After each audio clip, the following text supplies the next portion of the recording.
Today we're in San Francisco. We're in one of the great hotels in the city, if not in the world. Today I'm going to take you into their bar because every great hotel should have a great bar. Do you appreciate artwork? Do you appreciate a great Bloody Mary? Do you appreciate a hotel that's so beautiful and lush that it makes you feel wealthy just being in there? Well, you're going to appreciate this show.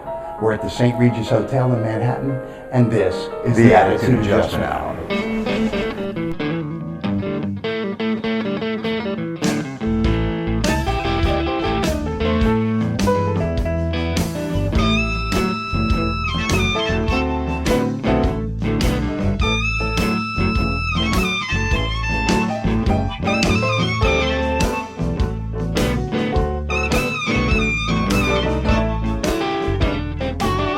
When you talk about lavish hotels, you can't make a list without including the spectacular Palace Hotel in downtown San Francisco. Now, it was originally built in 1875. The Palace was designed to rival the lavish luxury grand hotels of Europe. Back in the day, this hotel was the largest of its kind in the West, the nicest too, west of the Mississippi. And in 1909, a two-person room with a private bath that'd run you anywhere from $4 to $6, suites starting around $7. Needless to say, it's going to cost you a little bit more than that these days. The beautiful garden court, now a restaurant and banquet facility, was once the entrance for horse and carriages back in the day.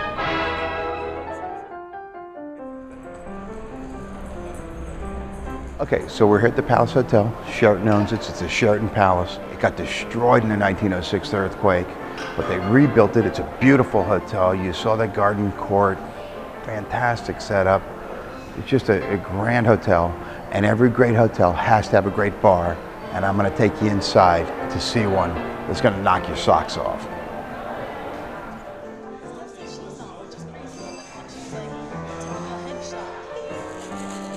Nope, this isn't some private club you're looking at. Welcome to the Palace Hotel's Pied Piper Bar. With its upscale clubby interior, wood-paneled walls, chandeliers overhead, it's definitely a beautiful spot to have a cocktail.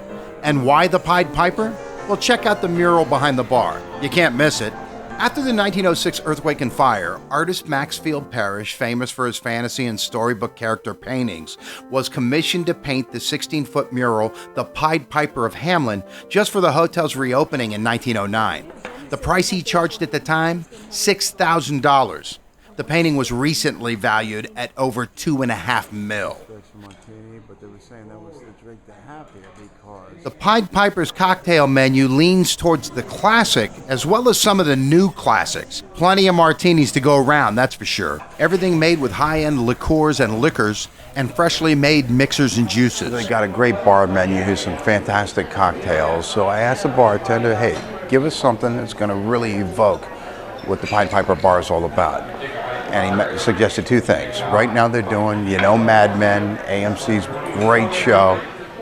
It's got Grey Goose, Macallan Scotch with a lemon twist. I'm about to try that. And Shirley's having the Emperor Norton. Emperor Norton's the quirky old man from before 1900s. He used to walk around and he just crazy bastard. He was the self-proclaimed Emperor of San Francisco and the protector of Mexico. This guy was a nut. But anyhow, he's one of the colorful citizens in San Francisco, and that drink has Stoli Orange, Amaretto, and pomegranate juice. You know this thing's got to be good. So anyhow, here's my martini. Let's go. Ooh, that's good. So the Scotch float, it just gives a little bit extra to the vodka. I really like it. Lemon twist. Ooh, there's the booze right there. Nice Mad Men. Hey, 3 of these for lunch?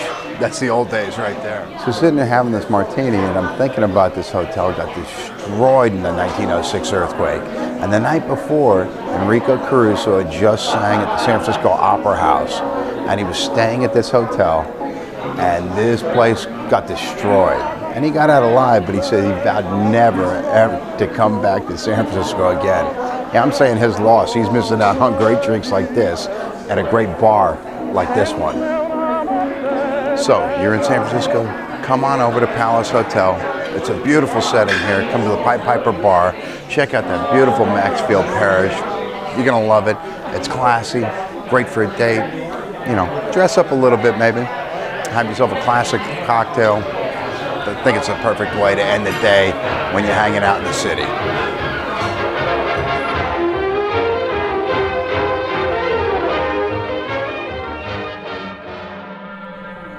Carnegie, Vanderbilt, Rockefeller, Astor, you've heard those names of the wealthiest of wealthy, American aristocracy actually, people that will never be caught dead socializing with the likes of me, whatever, feelings mutual. That said, back in 1904, Colonel John Jacob Astor IV, he wanted the common folks that had a few bucks to spare, to be able to lodge, wine and dine like the hoi polloi. So at the corner of 55th Street and 5th Avenue, he built the beautiful St. Regis Hotel.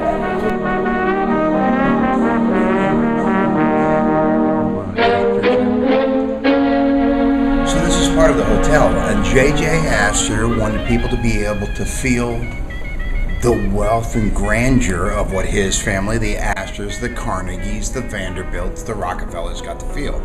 So this is like just a sitting room. It's so gorgeous. Big fireplace, marble fireplace, high ceilings, beautiful ornate light fixtures.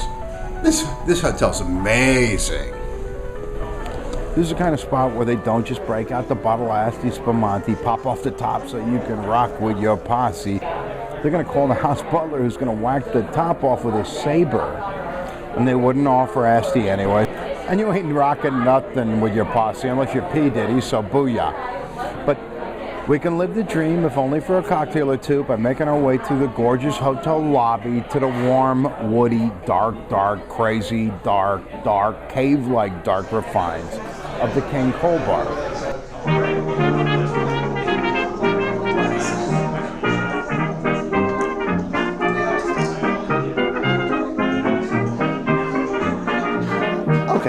So I would say, needless to say, this is one of those beautiful, lush, dark bars. I mean, the wood is beautiful, dark mahogany all around. This place, can you see me? Anybody? Hello, I'm here. So, name of the bar is King Cole Bar. I'm not sure why. Oh, okay. Beautiful Maxfield Parrish painting. Now, this is a lot like the Palace Hotel in San Francisco with the Pied Piper. And the thing is, J.J. Astor, the original owner of the hotel, he talked to Maxfield Parrish and he says, I want to commission a painting. Well, Maxfield Parrish had Quaker background, so he wasn't really thrilled about doing a painting or a mural for a bar. Believe me, $5,000, and if at the time $5,000, imagine, you could buy a house for $3,000. $5,000, turn the trick. He did that. It was for a different hotel that they had down on 42nd Street, down near, Times Square. They closed that hotel. They moved it up here to this beautiful St. Regis, and it's a gorgeous thing. But the one thing that J.J. Astor said, John J. Astor, who, hey, God bless him, he died going down with the Titanic. That's a moment of silence. But anyhow, bottom line is he says, you do the painting, I'm going to pay you this big bucks. But I am King Cole. I am the king. So you look up here, you see King Cole. You're also seeing John J. Astor IV, not the original. John J. Astor IV. But there's something very romantic about this, very cool. Thankfully, I'm here with somebody I love. And my wife's here too. What? Okay, settle down, cameraman. Don't take the camera off me either. It's great to be able to come in and pay a few bucks, believe me, more than a few bucks, for a cocktail, and kind of feel that little bit of New York sophistication, that whole historic New York sophistication. They got great bar snacks. They got the wasabi peas, a wonderful pretzel, and hey, how do you know? Good mixed nuts? Yeah, we're talking about they've got the cashews in there. Love that. So what's the drink to have when you're at the King Cole Bar? Well, I think there's only one drink you should have, and that's the Bloody Mary. Because back in the day, a French guy that worked at Harry's Bar in Paris came here to New York City, and he brought the recipe for the Bloody Mary. But back in the day, the name Bloody Mary was considered a little too vulgar for the tastes of that time around the turn of the century, and especially in Coney situation like a hotel is like the St. Regis. So what was the name of it? It was the Red Snapper. Bloody Mary was too vulgar, but Red Snapper wasn't? Okay, whatever. The thing that the bartender brought to this from the recipe that was in Paris, he put hot pepper sauce. He put Tabasco in it. And beautiful drink. Hey, I'm keeping that swizzle stick. Gorgeous. Let's try this.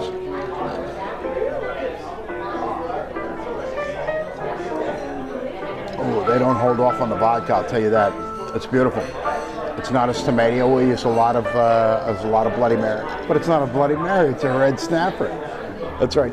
Actually, our waiter came over and you know, Shirley was saying, well, I don't know that I want a Bloody Mary. No, he says, have the Snapper. And it's a beautiful drink. You're here at the King Cole Bar. You have a Red Snapper. So here's to the St. Regis. Here's to J.J. Astor, the fourth. And here's to the Red Snapper. And the bartender, the French bartender that brought it over to New York. Cheers, everybody. You can catch the show either at aahour.com or on Facebook. Look for AA Hour. You can follow me on Twitter. I'm Den Cruz, DENCRUZ, all one word. And I love your feedback and suggestions. Email me at aahour@yahoo.com. So hopefully I've lubricated the thought process for you a little bit. I'm Dennis Cruz, and thanks for joining me on the Attitude Adjustment Hour.